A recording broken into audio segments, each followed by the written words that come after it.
Hello friends, तो चलिए आज की स्टोरी शुरू करते हैं। प्राची एक सुंदर पढ़ी लिखी समझदार लड़की थी। कॉलेज में उसने 2-3 गोल्ड मेडल अपने नाम किए थे। पुरस्कार वितरण के लिए शहर के प्रतिष्ठित बिजनेसमैन तरुण कुमार जी को बुलाया गया। पुरस्कार देते हुए उन्हें प्राची अपने बेटे सुमित के लिए पसंद आ गई। उन्होंने घर जाकर अपनी पत्नी प्रेरणा जी और सुमित से इस विषय पर बात की। पिता की बात मानकर सुमित माता पिता के साथ प्राची को देखने उसके घर गए। प्राची की सुंदरता पर सुमित पहली नज़र में ही मोहित हो गया। प्रेरणा जी ने भी सोचा कि छोटे घर की लड़की है, दब कर रहेगी।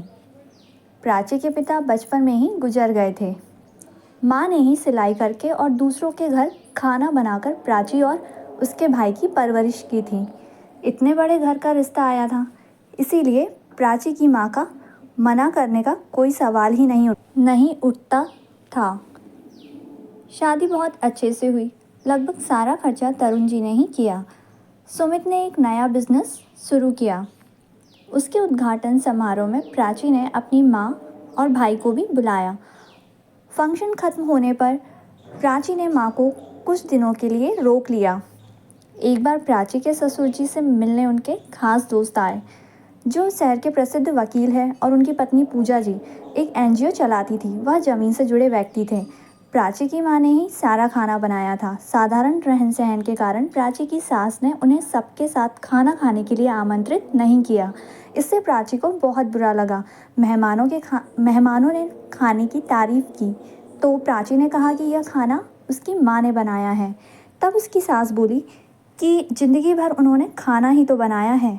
पूजा जी ने उनसे मिलने की इच्छा जताई तो प्राची अपनी माँ को बाहर लाई और सबसे मिलवाया। प्राची बोली, यह मेरी माँ है। पापा के गुजर जाने के बाद इन्होंने सिलाई और दूसरों के घर खाना बनाकर हमें इस लायक बनाया है। सबके जाने के बाद सुमित बोला, क्या ज़रूरत थी सबके सामने सिलाई और खाना बनाने की बात कहने की। प्राची ने कहा, मुझे उन पर गर्व है, जिस मेहनत से उन्होंने हमें बड़ा किया। हम आपके दरवाजे नहीं आए थे, हमारी इतनी हैसियत नहीं थी। आप लोग आए थे रिश्ते के लिए, तो अब क्यों शर्मिंदा होते हैं। आप लोग इस तरह मेरी माँ का अपमान नहीं कर सकते। सुमित और उसकी माँ चुपचाप सुनते रह गए और उन्हें अपनी गलती का एहसास भी हो चुका था।